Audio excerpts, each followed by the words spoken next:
why are we getting all of our PPE, our personal protection equipment for hospitals, from China? Why are we getting all our pharmaceuticals in foreign countries? And I think that's something that we need to look at for the safety and the security of the United States.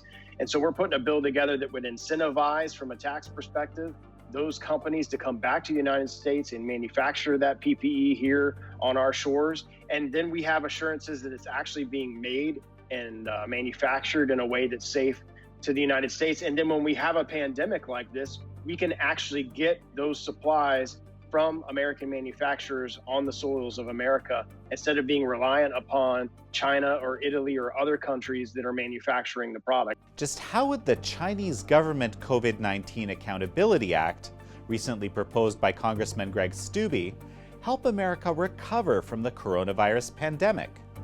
How is COVID-19, or CCP virus, waking Americans up to the threats posed by the Chinese Communist Party? And is China now undercutting produce prices in the US? In this episode, we sit down with Florida Republican Congressman Greg Steube, who serves on the House Judiciary, Oversight and Reform, and Veterans Affairs Committees. This is American Thought Leaders, and I'm Jekielek. Congressman Greg Steube, such a pleasure to have you on American Thought Leaders. Yeah, thanks so much for having me.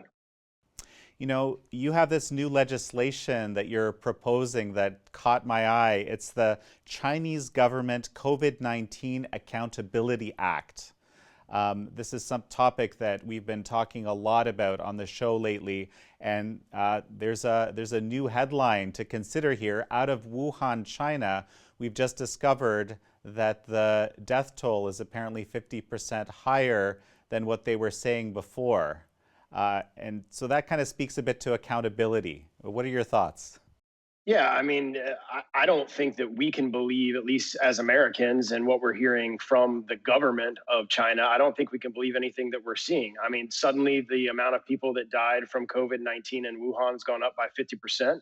I mean, that didn't happen overnight when they're opening Wuhan back up as we speak. So I think there's some real challenges from internationally, nations trusting what China is telling other nations. I mean, we know now that there's doctors that had sounded the alarm that are disappeared, that we don't know what happened to them, that they've passed away and we don't know how. I mean, there's all of these things that clearly the Chinese Communist Party was trying to keep tabs and keep down the information of what was happening really with this virus. And it's not appropriate for other countries to rely upon that information.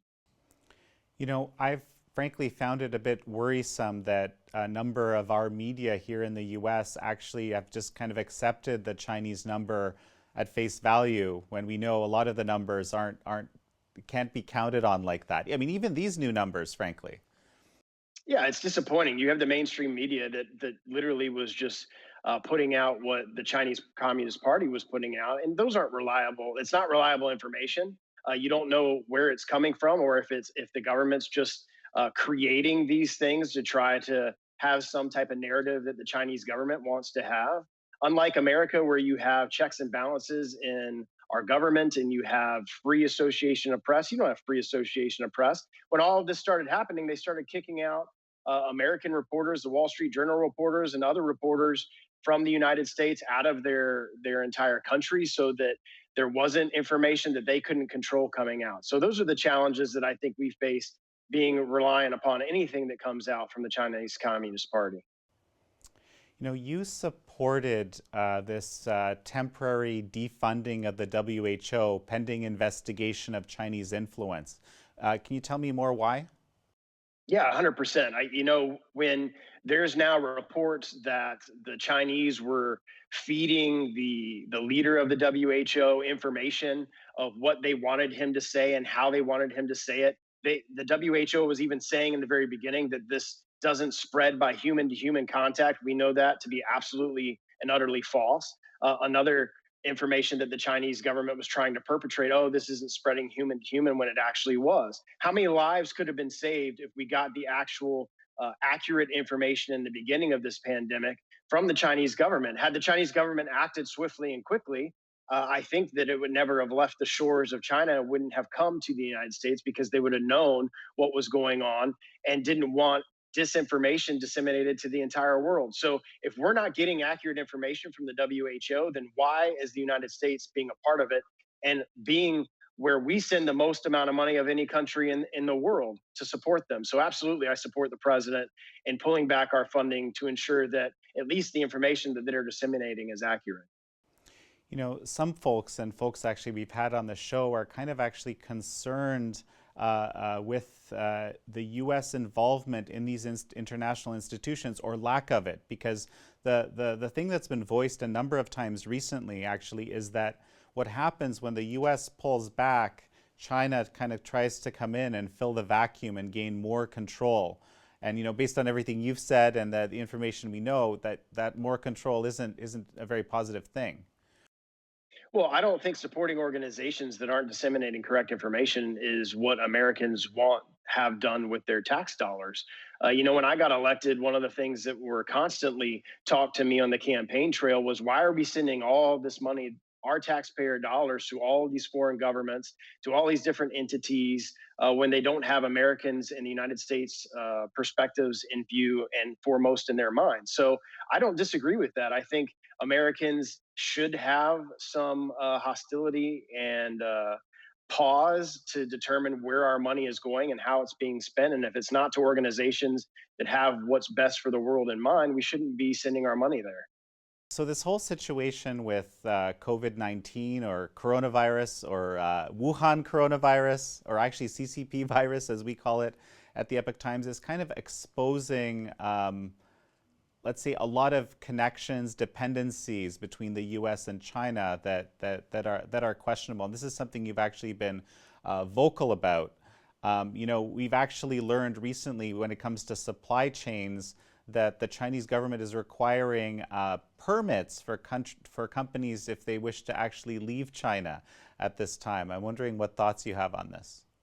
We're in the process of putting together a piece of legislation that would provide tax incentives for American companies to bring their manufacturing back to the United States. I think that if anything that comes from this, after we've dealt with the actual response and ensuring that Americans are safe and the government is responding appropriately to that, I think after that, we look at those relationships that we have with China and why are we getting all of our PPE, our personal protection equipment for hospitals, from China? Why are we getting all our pharmaceuticals in foreign countries? And I think that's something that we need to look at for the safety and the security of the United States. And so we're putting a bill together that would incentivize, from a tax perspective, those companies to come back to the United States and manufacture that PPE here on our shores. And then we have assurances that it's actually being made and manufactured in a way that's safe to the United States. And then when we have a pandemic like this, we can actually get those supplies from American manufacturers on the soils of America instead of being reliant upon China or Italy or other countries that are manufacturing the product. So I think after this is all passed and we're looking at how we can protect our country moving forward, I think that is going to be something that Congress looks at, is how can we ensure that the things that are protecting Americans, pharmaceuticals, protective equipment, that should be manufactured in the United States. So actually, Larry Kudlow mentioned talking about these relocation of companies and supply chains that the U.S. might even be interested in footing the cost of some of those relocations. What would you think about that? Well, I think we can do that in a tax incentive. I think you can do that through tax breaks.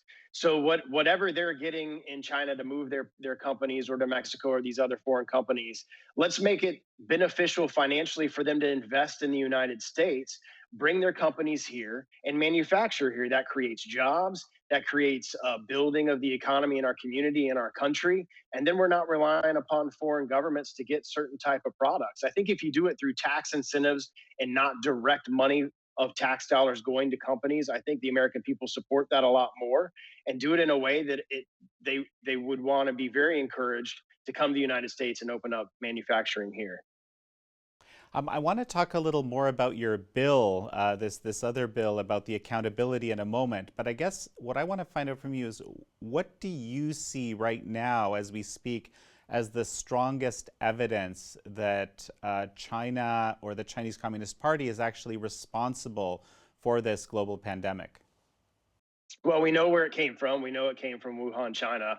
There's obviously a lot of disagreement and speculation as to did it come from a wet market? Did it come from this lab that we know is there? And another piece of information that I just found out recently is we, as an American government, were supporting researchers through NIH funding to do research at this Wuhan facility. Why in the world are American taxpayer dollars through the NIH going to China to do research on viruses and all sorts of other things that the American people didn't know about? So I think there's going to be also scrutiny on things like that. Why in the world are we sending our tax dollars to a lab in Wuhan, China, to investigate viruses and other types of warfare? So I think the we certainly know it came from Wuhan, China. We do not know if it came, did it escape this lab? Did somebody purposely unleash this virus to see what type of response it would have? We don't know the answers to that, and I hope through these different acts that different members are filing that we find out where exactly it did come from and what was done from the Chinese perspective to damper the information on it that put all of us in the world at risk. When we were preparing for this interview, I learned that, as actually, frankly, is the case for most Americans, this sort of the awareness of the threat of China is relatively recent to you, and frankly to most Americans. And I'm wondering if you could kind of chart that progression. Of course, the trade war, was part of this, but if you could kind of chart that progression for me, like how is it that this perspective among you and your colleagues in Congress has changed over the past years? Well, and it started years ago. I mean, I can remember when I was in state elected office and a practicing attorney where the Chinese drywall issue impacted Florida hugely. So there's been huge things like the Chinese drywall, which I don't think our businesses ever saw a dime from China to compensate them from the losses that they had from that. And then you've seen it I just had a call yesterday with the Florida Farm Bureau, and they were telling me that Chinese products and produce is now dumping Chinese products in the United States. Why in the world do we want to buy produce from China when we have American farmers who are struggling, certainly during this time? So it's kind of been over the years, you've seen more and more information, whether it be trade, whether it be Chinese drywall, whether it be produce. And I think more and more Americans are becoming aware of this. And it shows that the president was right to lead on a fair trade agreement with the Chinese. And that was long before any of this happened. So I think more and more people have been paying attention to this as more of these certain things like the Chinese drywall, this pandemic, and now suddenly China is dropping produce in the American market. Those are things that I think Americans are going to be very cautious about, and I think are going to want to spend a lot more time focusing on. This is interesting, the produce piece. Can you kind of dig into that a little bit more for me? This isn't something we've talked about much yet. Yeah, so just recently, I didn't know anything about it until my call yesterday with the Florida Farm Bureau. They had individuals from all over the state have the opportunity to ask questions. And my district is a very rural agricultural district. My district's the #1 citrus producing district in the entire country. So obviously ag is a big piece of this district, and Florida Farm Bureau plays a part of that. And they brought up to me through a question that was posed, why is China allowed to be able to dump produce into the United States? Is this because of the trade deal that was just negotiated? Was that a piece of it? And it was the first information that I had gotten about it, and it came from a producer here in the United States who is now having to compete with his citrus from China. So why are we bringing citrus from China to compete with domestic farmers here in the United States? So just this morning after the call, it was late last night, I sent an email to my staff to find out from the USDA, one, is this true? And if it's true, why in the world are we bringing in produce from China to compete with our domestic farmers?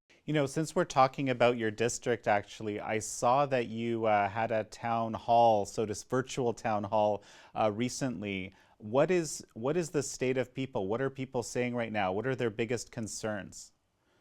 It's kind of morphed as the pandemic has kind of changed. In the very beginning, as soon as I got back from DC, I called every one of my hospitals and every one of my county medical societies to make sure that they had all the PPE they needed. They had everything they needed from a healthcare perspective to protect themselves, and then obviously treat those that were getting tested positive for this. And so that was kind of in the beginning, and then it became loss of jobs and unemployment. In Florida, there's been a real challenge with Floridians getting their unemployment compensation.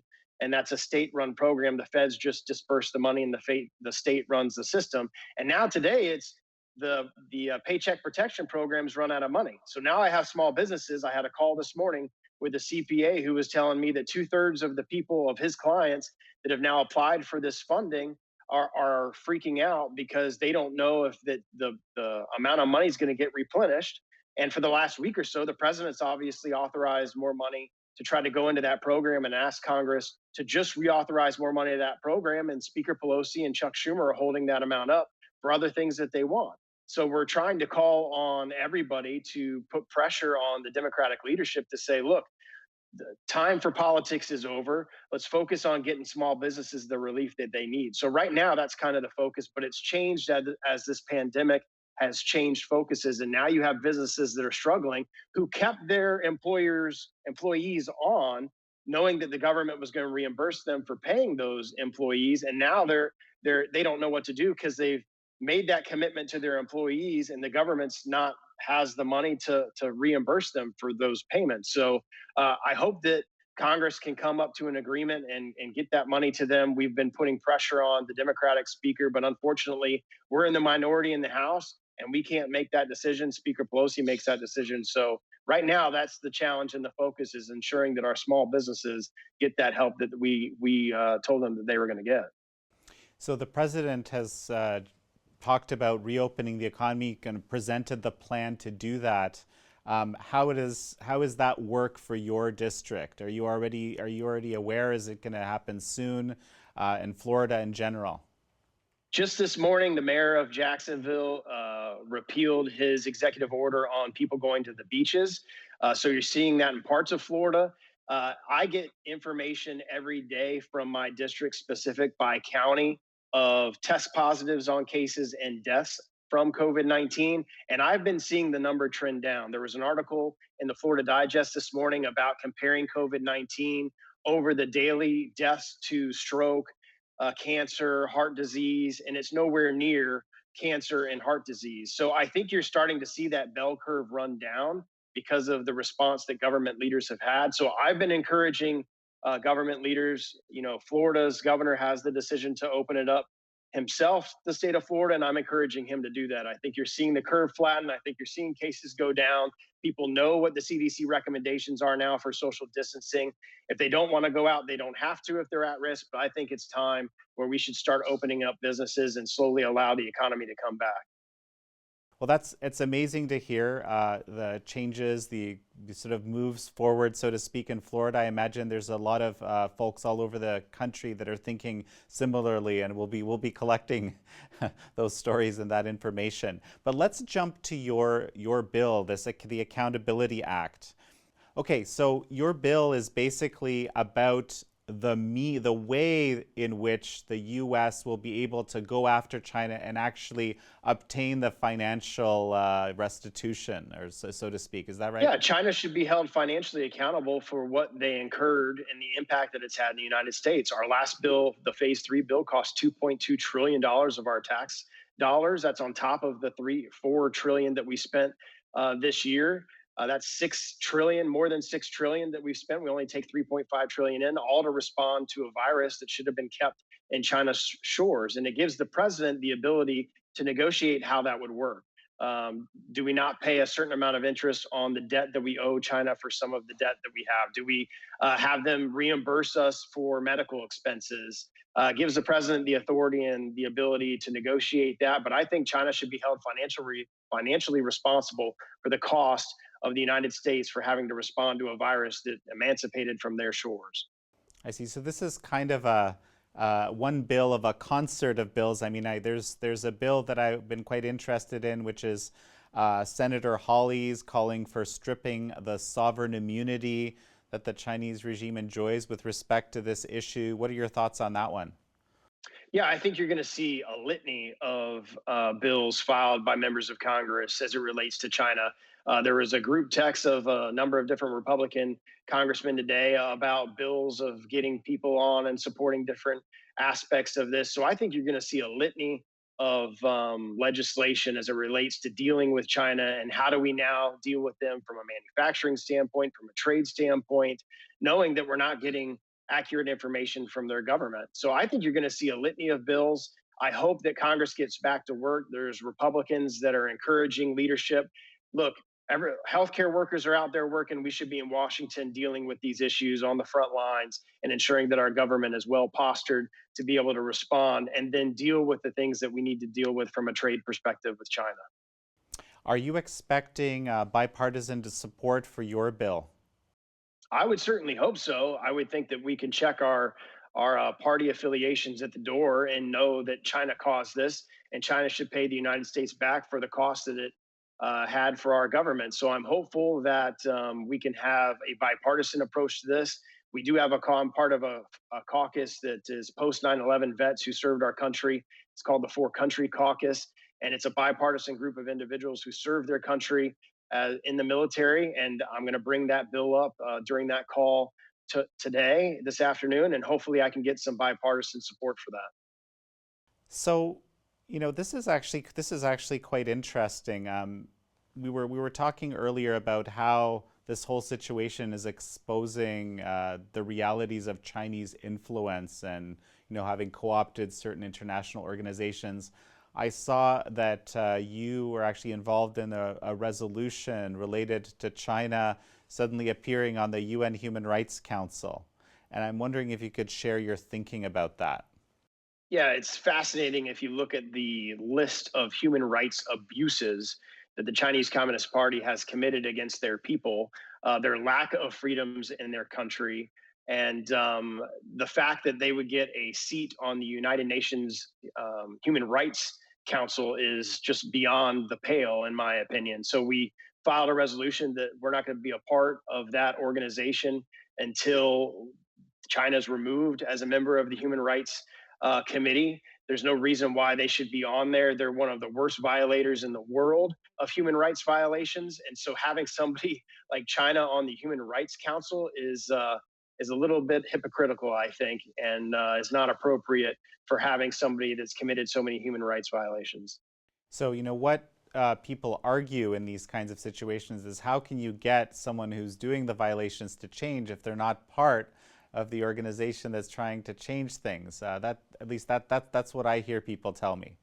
Well, the UN should be holding them accountable for their violations. That council should be holding them accountable for their violations, and that's how you get them to change their behavior, is to hold them from the world perspective accountable.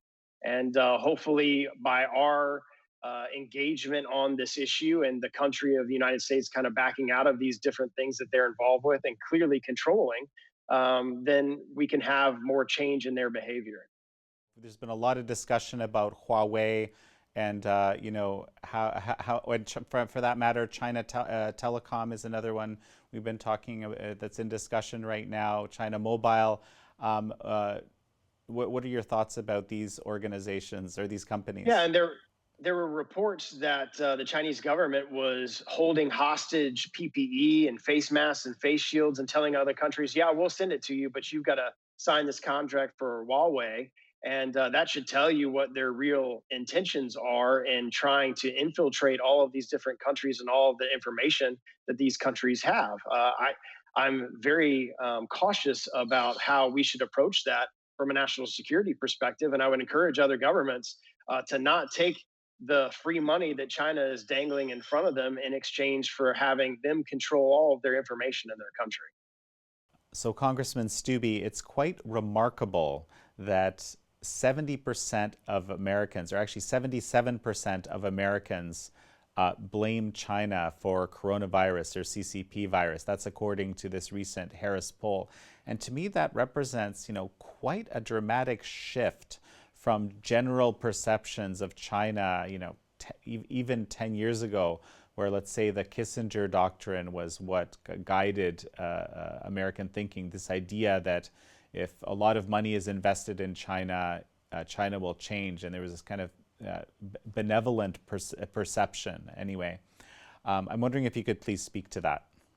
Yeah, I think, globalization works as long as all the actors are acting appropriately and honestly. And a pandemic like this shows you your weaknesses as it relates to national security and where you're getting all of your products from and where you're getting all your manufacturing from.